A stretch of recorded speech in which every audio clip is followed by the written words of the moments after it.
عليكم ورحمة الله وبركاته. الحمد لله وحده والصلاة والسلام على من لا نبي بعده. أشهد أن لا إله إلا الله وحده لا شريك له وأشهد أن محمدا عبده ورسوله أرسله بالحق بشيرا ونذيرا وداعيا إلى الله بإذنه وسراجا منيرا. أما بعد فأعوذ بالله من الشيطان الرجيم. بسم الله الرحمن الرحيم. يا أيها الذين آمنوا كتب عليكم الصيام كما كتب على الذين من قبلكم لعلكم تتقون. وقال رسول الله صلى الله عليه وسلم: رب صائم ليس له من صيامه إلا الجوع ورب قائم ليس له من قيامه إلا السهر. চাখিল মহিলা দাখিল মাদ্রাসা থেকে আয়োজিত আজকের এই আজিমুস শান ইফতার মাহফিলের মহতারাম সভাপতি মহোদয়, আজকের এই মাহফিলে মঞ্চ উপবিষ্ট সম্মানিত ওলামায়ে কেরাম, আমার সামনে উপবিষ্ট সম্মানিত দিনদার ইমানদার রোজাদার ভাইরা, পর্দার আলের মা ও বোনেরা, আল্লাহর শুকরিয়া আদায় করছি যে রব্বুল আলামিন আমাদেরকে ইফতারের পূর্ব মুহূর্তে আসর আজানের পরে দিনের জলসায় কিছু কথা শোনার জন্য একত্রিত হওয়ার তৌফিক দিয়েছেন। সবাই বলি আলহামদুলিল্লাহ। সম্মানিত হাজিরিন, গুরুত্বপূর্ণ আলোচনা পেশ করেছেন। অনেক কথাই রোজা সম্পর্কে হয়েছে। মুআজ্জাজ ওলামায়ে কেরাম বলেছেন, আমি আযানের পূর্বে এই সময় যেহেতু নির্ধারণ করেই দেওয়া আছে, একটি কথা, গুরুত্বপূর্ণ একটি কথা, সেটা হচ্ছে আল্লাহ সুবহানাহু ওয়া তাআলা এই রোজাটা আমাদের উপরে ফরজ করেন নাই শুধু, বরং আগেও ছিল।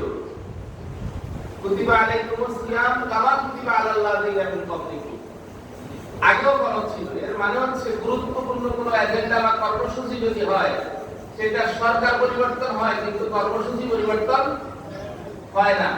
আওয়ামী লীগ যে বিএনপি আসে, বিএনপি যে আওয়ামী লীগ আসে, জাতীয় পার্টি আসে, কিন্তু গুরুত্বপূর্ণ কিছু এজেন্ডা আসে, এটা কিন্তু পরিবর্তন হয় না, কারণ এটা পাল্টানো যাবে না, দেশের জন্য গুরুত্বপূর্ণ।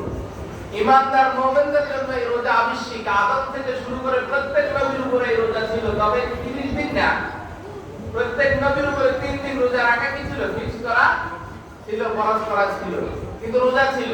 তাইলে বুঝা গেল জিনিসটা অত্যন্ত গুরুত্বপূর্ণ। এই উম্মতকে সোজা করার জন্য, এই উম্মতের ভিতরে আল্লাহর ভয় তাকওয়া সৃষ্টি করার জন্য আল্লাহ তাআলা এই রোজাকে ফরজ করেছেন। কি জন্য? মানুষের ভিতরে যেন আল্লাহর ভয় ঢুকে, খোদাভীতি ঢুকে, পরেশগানি প্রবেশ করে, এইটা সৃষ্টি করার জন্য আল্লাহ তাআলা এই রোজাকে ফরজ করেছেন।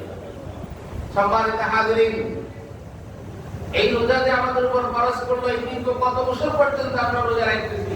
কেউ 30, কেউ 40, কেউ 50 বছর পর্যন্ত আমরা রোজা রাখতেছি। আল্লাহ তাআলা রোজা ফরজ করেছেন আমাদের ভিতরে যেন আল্লাহর ভয় জাগ্রত হয়। আমাদের ভিতরে আল্লাহর ভয় আছে না নাই? আছে না? কিছু ভয় তো আছে, যেটা আমাদের মাওলানা শাহাবুদ্দিন সাহেব ওস্তাদ তিনি বলেছেন যে সেহরির সময় সব রেডি, কিন্তু আযান দিছে আমরা খাই না। কাকে ভয় করি? ইফতার সামনে রেডি, সময় হইছে, তারপর মুয়াজ্জিন আযান কেন দেয় নাই, আমরা খাই না। কাকে ভয় করি? আল্লাহকে ভয় করি। কিন্তু এই রমজান মাসে আমরা আল্লাহকে ভয় করি।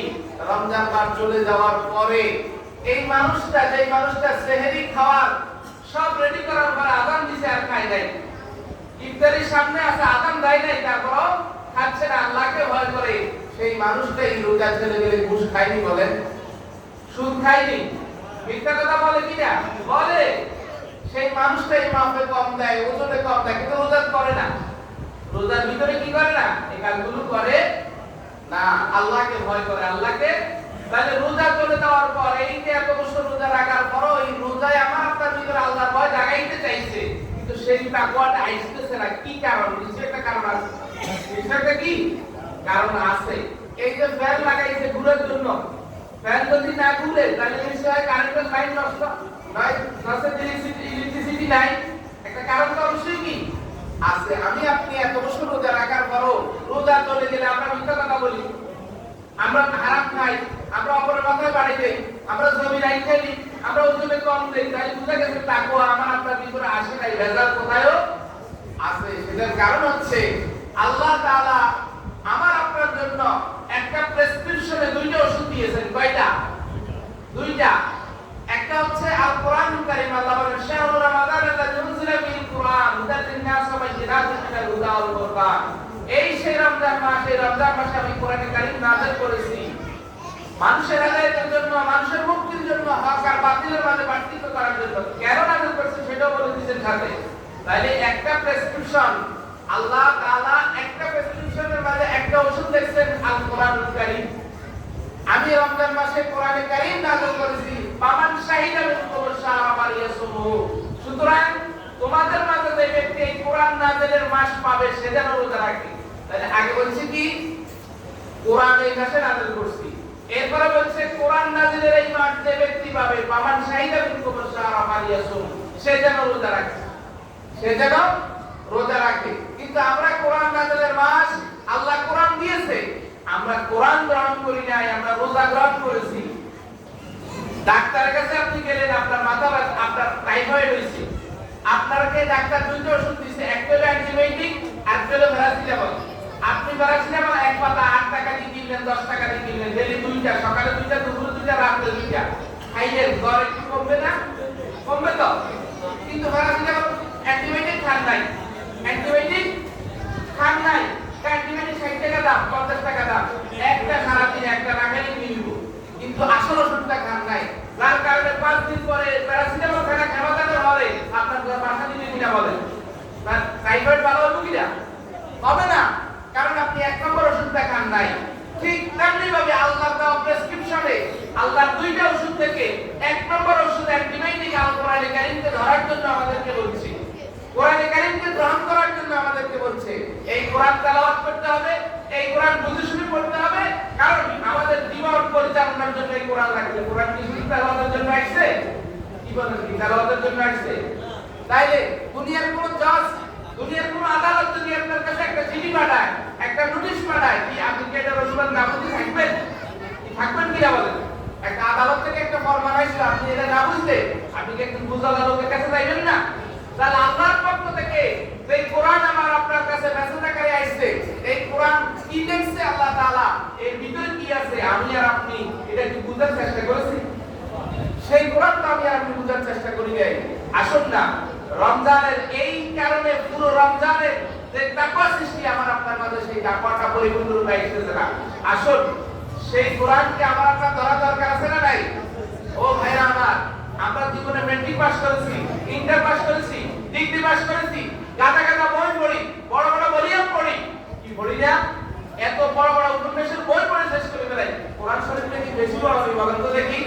দুনিয়ার এই ডেল কার্নেগির রচনা বলি, নজরুল রচনা সমগ্র, রবীন্দ্র রচনা সমগ্র থেকে বড় বই নিয়ে যায়, সেগুলোতে আমরা পড়ে শেষ করলাম। সায়েন্সের, আর্টসের, কমার্সের, ডাক্তারের, ইঞ্জিনিয়ার বড় বড় বই থেকে বইটা কি বড় বই? এই কোরআনটাতে আমি আর আপনি পড়লাম না, কাল কিয়ামতের ময়দানে আল্লাহর দরবারে আমি আপনি কি জবাব দেব বলেন? এটা কার জন্য? হুজুরদের জন্য বানাইছে না সকল মুমিনদের জন্য?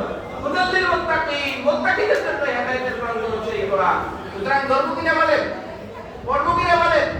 আজ থেকে আমরা পড়া শুরু করে দেব ইনশাআল্লাহ। একটা তাফসীর নিয়ে, একটা হাদিস নিয়ে নিয়মিত পড়া অভ্যাস করব ইনশাআল্লাহ। এই আলোচনা থেকে, আজকের এই রমজানের এই মাহফিল থেকে একটা সবক নেই, যতদিন এই কোরআন ধরবো, যতদিন বেঁচে থাকবো, কোরআনের ছাত্র হয়ে বেঁচে থাকবো, পড়ার চেষ্টা করবো। আল্লাহ তুমি তৌফিক দান করো বলি আমিন।